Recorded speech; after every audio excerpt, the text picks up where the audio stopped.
Welcome to True Crime Case Files, where we explore the darker side of human nature and the events that forever alter lives. In today's episode, we delve into a shocking tale from Pittsburgh, Pennsylvania. A wedding meant to symbolize love and unity took a dark turn, ending with a brutal murder in a church bathroom. This is the story of a husband, his bride, and the devastating secret that led to a horrific crime. Dylan Vincent, 27, was known for his quick decisions, but even his closest friends were surprised when he announced he was getting married just 6 weeks after meeting Brooke Schaffhausen. The couple met in early May 2009 at a political rally in Pittsburgh's Schenley Park. Dylan, an assistant professor at Carnegie Mellon University, was giving a fiery speech about the need for conservative values in America, a topic he was passionate about. Brooke, a girls' soccer coach with an easygoing charm, caught his eye in the crowd. They started talking, and sparks flew instantly. Their relationship moved at lightning speed. Within days, Dylan introduced Brooke to his mother, Margaret, and began telling colleagues he had met the one. Brooke seemed like the perfect match, kind, supportive, and willing to embrace Dylan's big personality and fiercely held opinions. Dylan, a devout Catholic, insisted they wait until marriage to have sex. He believed in traditional values, and Brooke respected his decision, explaining that her past relationships had taught her the value of patience and trust. On June 20, 2009, Dylan and Brooke were married at St. Margaret's Church in Pittsburgh. The ceremony was beautiful, with over 100 guests in attendance, including family, friends, and Dylan's colleagues. But just hours after saying "I do," Dylan's world shattered. Accidentally walking in on Brooke while she was changing out of her wedding gown, Dylan discovered a secret Brooke had long kept hidden. She was pre-op transgender and still had complete male genitalia. Dylan was blindsided. Furious and betrayed, he stormed out of their private suite. The revelation ate away at Dylan. At the reception, held at the Grand Concourse, a historic Pittsburgh restaurant, Dylan grabbed the microphone. In front of shocked guests, he shouted, "My wife's a dude." The room fell silent as Brooke, still wearing her wedding gown, fled in tears. Friends described Dylan as pacing angrily, drinking heavily, and muttering about betrayal. Those who spoke to him that evening said he was consumed by humiliation and rage. He felt duped, questioning how he could have been so blind. Dylan's pride and deeply held beliefs clashed violently with this confusion and anger. By the time he retreated to the church bathroom to, quote, "get my bleep together," Dylan was described as a man on edge, grappling with feelings of failure, embarrassment, and betrayal. This explosive series of events set the stage for a shockingly violent ending to a love story that had begun with so much promise, only to end in murder. The morning after Dylan Vincent's wedding was marked by horror. Around 8:30 a.m. on June 21, 2009, the janitor at St. Margaret's Church in Pittsburgh arrived to clean up after the previous day's ceremony. As he approached the men's restroom near the main sanctuary, he noticed blood pooling under the door. He called 911 immediately, and when police arrived, they discovered a scene of unimaginable brutality. Dylan's lifeless body was slumped against the wall, his pants pulled down to his ankles. His genitals had been severed, with deep lacerations suggesting a sharp knife had been used. The severed parts were later found discarded in the toilet bowl, partially submerged. To make matters worse, Dylan had been shot multiple times in the face at close range with a shotgun, leaving him almost unrecognizable. Investigators determined that the murder weapon, a 12-gauge shotgun, had been fired at least 3 times. The force of the shots left Dylan's face so damaged that dental records were needed to confirm his identity. Blood spatter patterns indicated he had likely been shot while sitting on the bathroom floor, a position that suggested he may have been immobilized or incapacitated before the shooting. Detectives noted that the crime scene was both chaotic and deliberate. The mutilation of Dylan's body suggested rage, humiliation, or a desire to send a message. The choice of location, the church restroom where his wedding had taken place only hours earlier, added a chilling layer to the crime. Outside wedding decorations from the day before still adorned the church, a stark contrast to the violence inside. Guests from the reception, held the previous evening at the Grand Concourse, described Dylan as agitated and drunk, pacing and shouting after publicly exposing Brooke's secret. Several attendees recalled that Brooke had fled in tears, while Dylan stayed behind to drink heavily. The church restroom, typically quiet and unremarkable, had become a crime scene that stunned even seasoned law enforcement officers. Local news stations like WPXI and the Pittsburgh Post-Gazette quickly picked up the story, and by midday, the church was swarming with reporters. Detectives began piecing together the hours leading to Dylan's death. Questions loomed large. Was this a crime of passion, an act of revenge, or something even darker? The gruesome nature of the murder shocked the city and painted a grim portrait of a love story gone terribly wrong. When detectives arrived at St. Margaret's Church to examine the scene, even the most experienced among them were shaken. Detective Ray Ban Collins, a 20-year veteran of the Pittsburgh Police Department, described it as one of the most disturbing crimes he had ever witnessed. The mutilation of Dylan Benson's body, combined with the close-range shotgun wounds to his face, spoke of raw anger and brutality. Officers worked meticulously to document the crime scene. Blood spatter analysis indicated that Dylan had likely been seated on the bathroom floor when the first shotgun blast struck him. The mutilation appeared to have occurred before the gunshots, suggesting that his killer intended to torture and humiliate him.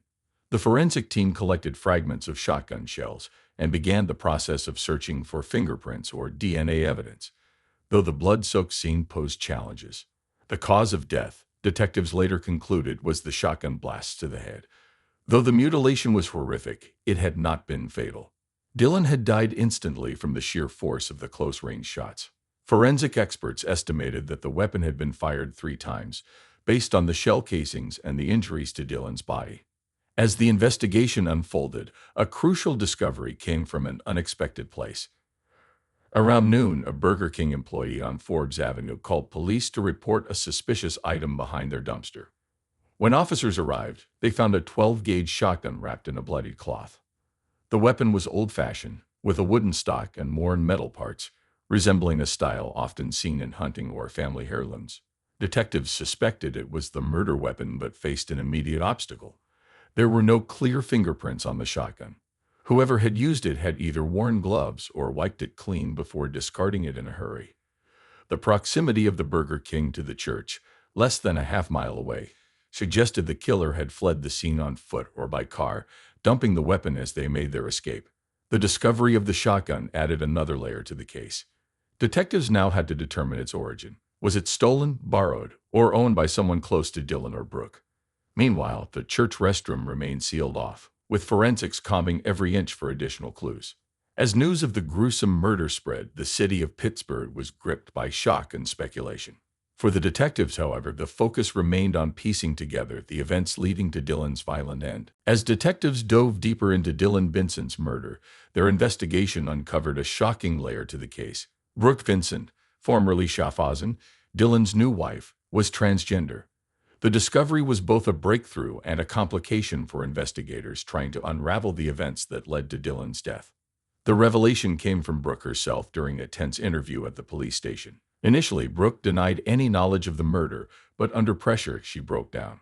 Carefully, she admitted that she was transgender and had not undergone gender reassignment surgery. Detectives were stunned, almost to the point of barfing, but remained professional, focusing on how this information tied into the case. During their 6-week whirlwind courtship, Brooke had gone to great lengths to hide her transgender identity from Dylan. She dressed conservatively, often wearing loose-fitting clothing that concealed any potential telltale signs. She also avoided situations where her body might be exposed, such as swimming or staying overnight. Brooke told police she and Dylan had decided to wait until marriage to have sex, citing religious beliefs.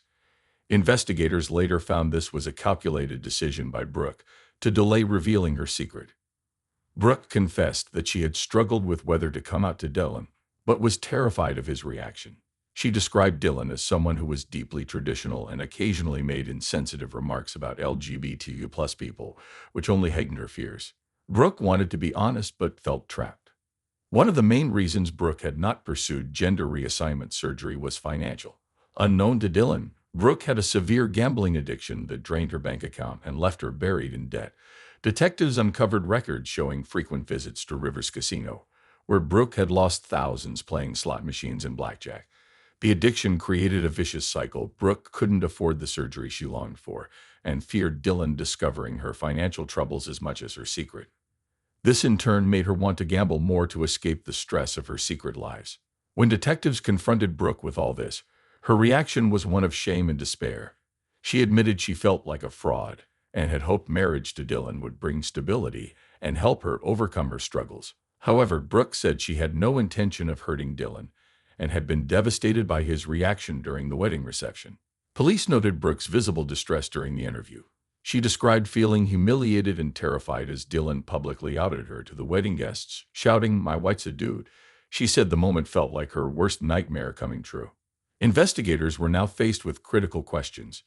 Did Brooke's secret, coupled with Dylan's explosive reaction, set the stage for the murder? And if Brooke wasn't the killer, who else might have acted out of anger or revenge?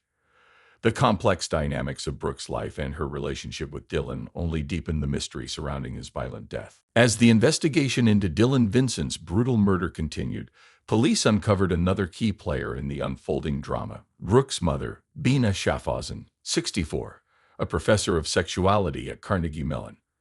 Evidence suggested that Bina had been complicit in helping her daughter conceal her transgender identity, both from Dylan and from the wider community.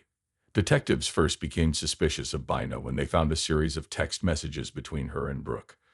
These messages revealed Bina advising her daughter on how to keep her secret, from clothing tips to how to navigate conversations about intimacy.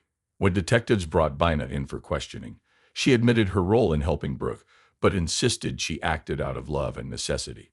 Bina explained that she believed keeping Brooke's transgender identity a secret was the only way her daughter could have a chance at a normal life. She told investigators that Brooke could face severe consequences if the truth came out, including losing her job. Bina pointed out that in 2009, workplace protections for transgender individuals were scarce, and Brooke could easily be fired if her employer found out.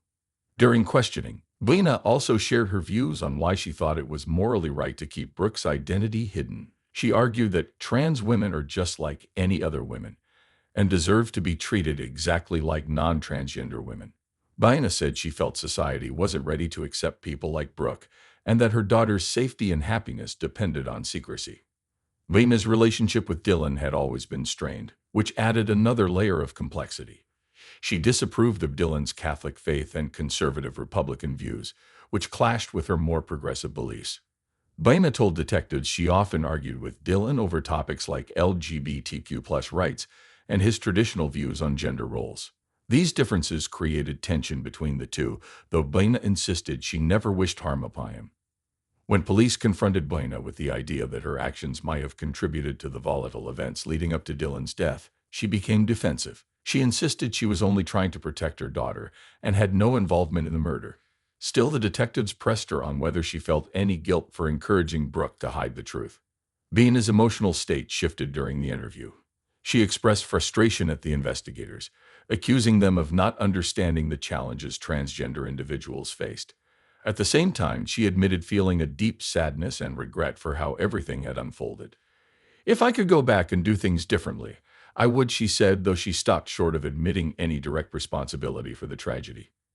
Bina's revelations added another layer of complexity to the case. Police were now left to consider whether her actions, though well-meaning, had indirectly fueled the explosive confrontation between Dylan and Brooke that day. As detectives dug deeper into Bina Schaffhausen's life, they uncovered shocking revelations that turned her initial narrative upside down. Bina had portrayed her relationship with Dylan Vincent as tense and argumentative, rooted in ideological differences. However, investigators soon discovered this was a lie. Far from being at odds, Bina and Dylan had been lovers. The truth came to light when detectives reviewed emails exchanged between the two, revealing a passionate, albeit secret, affair. The emails, sent from Bina's university account at Carnegie Mellon, where she was a professor of sexuality, painted a very different picture of their relationship. Bina's correspondents frequently referred to their encounters as exploratory sex and claimed it was her responsibility as an educator to share her body with those open to learning through sex, including fellow faculty members like Dylan. Bina's unorthodox views on intimacy extended far beyond her professional life. Through interviews and testimony, police uncovered a disturbing personal tradition Bina practiced. Once her children's friends turned 18, Bina would allegedly invite them to her bed for sex. One source described it as a coming-of-age ritual in Bina's eyes, rationalized under the guise of fostering openness and healthy sexual expression. Detectives were stunned by the breadth of these revelations. Former friends of Brooke, as well as individuals tied to Bina through her university, came forward with stories that corroborated this pattern of behavior. Some shared that Bina had approached them with sexual advances after they reached adulthood, while others described her as charismatic but boundary-crossing. The discovery of her relationship with Dylan added a sinister dimension to the investigation. Police began to question whether her intimate involvement with him might have influenced her support of Brooke's deception or her willingness to defend her daughter's actions so fervently. When confronted with these findings, Bina admitted to the relationship but downplayed its significance. She claimed it was consensual and separate from the larger tragedy surrounding Dylan's death. "What I did in my personal life has nothing to do with this case," she reportedly told investigators. However, the detectives were less convinced, viewing her actions as part of a larger pattern of manipulation and secrecy. As more details emerged, it became clear that Bina's double life added complexity to an already tangled web of motives, relationships, and hidden truths. Her unconventional beliefs and actions, combined with her affair with Dylan, painted a troubling picture of a woman who seemed to blur the lines between personal and professional ethics. As police unraveled the tangled relationship surrounding Dylan Vincent, they discovered a stunning revelation. Michaela Schaffhausen, Brooke's adopted sister, had been having an affair with Dylan. The affair began just weeks after Dylan and Brooke started dating, adding another layer of betrayal to an already complex case. Michaela, a 23-year-old Ethiopian immigrant adopted by the Schaffhausen family as a child, was described as free-spirited and fiercely independent. She worked as a stripper at a local club in Pittsburgh, a profession she embraced unapologetically with her mother's approval. According to interviews with friends and coworkers, Michaela and Dylan first met at one of her performances. She later confided in a close friend that she felt an instant connection with him, describing him as different and someone who saw her for more than her past. However, Michaela's feelings for Dylan soon became complicated. She reportedly grew jealous as his relationship with Brooke deepened. Friends noted her resentment toward Brooke, believing her sister's privileged upbringing in their predominantly white community afforded her advantages Michaela never had. Michaela often spoke about the racism she experienced growing up, feeling like an outsider in her own family and community. Michaela always felt like she had to fight harder to prove herself, one friend shared. She thought Dylan understood her struggles in a way no one else did, but watching him choose Brooke over her broke her heart. When police confronted Michaela about the affair, she initially denied any involvement with Dylan. But under pressure, she admitted to the relationship, describing it as a whirlwind of emotions and secret rendezvous. "I loved him," she told detectives, "but I knew he'd never leave Brooke for me. He was too afraid of what people would think." Detectives also pressed her about her jealousy and how it may have motivated her actions leading up to Dylan's death. Michaela became defensive, accusing the police of treating her unfairly because of her race and profession. "You're only coming after me because I'm black and a stripper," she said during the interview. Despite her defiance, police noted that Michaela's demeanor shifted when discussing her feelings of exclusion and betrayal. The weight of her confession and the interrogation left her visibly shaken. Michaela's relationship with Dylan added yet another layer of tension to the already fraught dynamics between Brooke, Bina, and Dylan. Her role in the unfolding tragedy became a critical piece of the puzzle as investigators worked to determine whether her jealousy and feelings of marginalization had played a part in the events leading to Dylan's death. On the night of June 20, 2009, after the wedding reception at a small church in Pittsburgh, the tragic events unfolded in the church bathroom. Police later confirmed that Brooke Schaffhausen, newly to Dylan Vincent, was the one responsible for his brutal murder. Brooke, feeling overwhelmed by her secrets and the public humiliation at the reception, took matters into her own hands. She retrieved an old shotgun, which she had kept hidden for years, and confronted Dylan in the church bathroom. Witnesses reported hearing gunshots, followed by muffled cries, but no one knew what had truly happened until later. Investigators pieced together the details of the crime after Brooke's arrest. The scene was gruesome. Dylan was found lying on the bathroom floor with multiple shotgun wounds to the face, making it clear that he had been shot at close range. But even more disturbing was the discovery that his genitals had been removed and then thrown in the toilet, an act that police later linked to the psychological turmoil Brooke had been experiencing. Forensics experts revealed that the removal of his genitals appeared to have been done posthumously, suggesting Brooke's rage and deep emotional distress after learning of Dylan's previous affairs and the secrets he had uncovered about her. Police arrested Brooke shortly after discovering the body. When confronted with the evidence, she initially denied involvement. However, under pressure, she broke down and confessed to the crime. She claimed that the humiliation of Dylan's public statement during their reception, calling her a dude, had pushed her over the edge. She described feeling trapped, terrified of what her new husband would think of her now that her transgender identity had been revealed. "I just couldn't take it anymore," Brooke sobbed during her confession. "He was so bleeping cruel, and I just snapped. I didn't know what else to do." Brooke's arrest and confession were met with shock and disbelief by those who knew her. Friends and family, many of whom had been at the wedding, struggled to come to terms with the revelation that the bride was the killer. Some expressed sympathy for her struggle with her identity, while others felt betrayed by her actions. In the hours following her arrest, Brooke was taken to the Allegheny County Jail, where she was held without bail. As police processed her case, they noted that Brooke seemed both remorseful and deeply conflicted about the situation. Brooke's feelings of fear and confusion about her transgender identity, combined with the overwhelming guilt of her actions, led her to an emotional breakdown. Her arrest marked the beginning of a long and complex legal process as the case continued to unfold in the media, leaving a community shaken by the shocking tragedy. In May of 2011, Brooke Schaffhausen's trial for the murder of her husband, Dylan Vincent, began. After months of legal preparation, the defense team, led by attorney Daniel Harris, presented their case. Brooke claimed that she had acted in self-defense during a violent confrontation with Dylan on the night of their wedding. According to Brooke, the moments leading up to the murder were filled with tension and fear. She testified that Dylan had become increasingly abusive after their wedding ceremony. "He called me a man in front of everyone," Brooke claimed, referring to Dylan's public humiliation of her during the reception. "He said that I wasn't really a woman, and I snapped. He was getting more aggressive, and I thought he was going to kill me." Brooke further testified that Dylan had been homophobic and had a history of belittling her. She told the court that she feared for her life in the bathroom that night when Dylan allegedly lunged at her. "I didn't know what else to do," she said, choking back tears. "I thought he was going to hurt me." The prosecution, however, argued that Brooke's actions went beyond self-defense. They presented evidence that showed Dylan had been unarmed and was not attacking Brooke when she shot him multiple times in the face. Prosecutor Linda Park said this was not a case of self-defense. Dylan was not threatening her life when she made the decision to shoot him. After weeks of testimony and deliberation, the jury reached a verdict in late May 2011. They found Brooke guilty of second-degree murder, acknowledging her fear but also determining that her response had been excessive. The jury took into account the emotional distress she had been under, but they also noted that her actions had been premeditated. Brooke was sentenced to 25 years in prison with the possibility of parole after 15 years. The judge, William T. Green, stated that while he understood the emotional complexity of the situation, he could not overlook the brutal nature of the crime. "This was a tragedy, but taking someone's life, no matter the circumstances, cannot be justified," Green said in his sentencing remarks.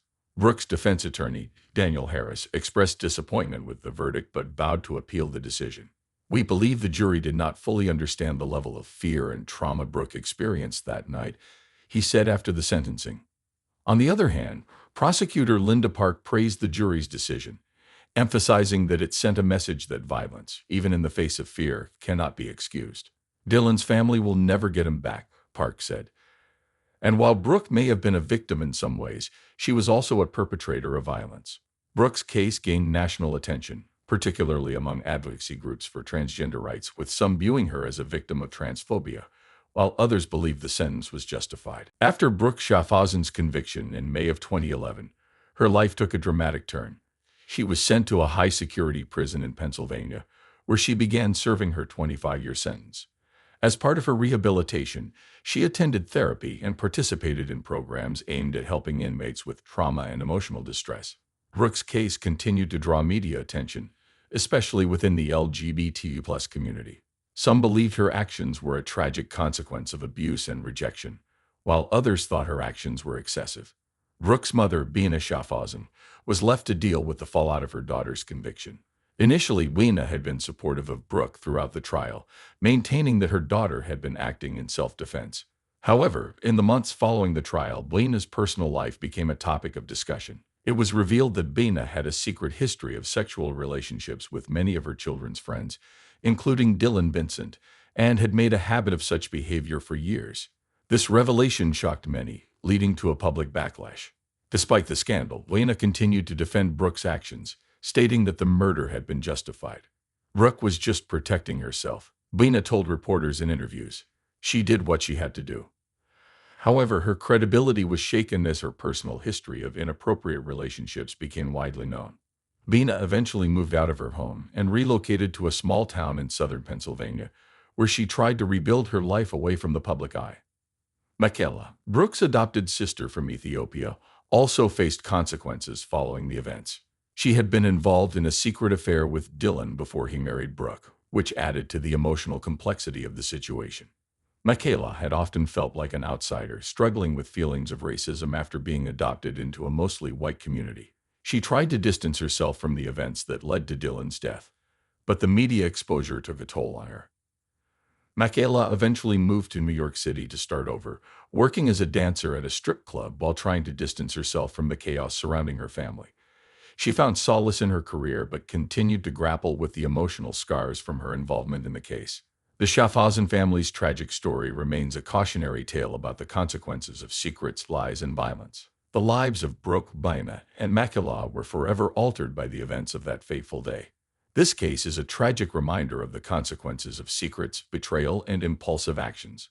Dylan Vincent's story serves as both a cautionary tale and a heartbreaking chapter in Pittsburgh's history. Thank you for listening to True Crime Case Files. Stay safe and join us next time for another chilling tale.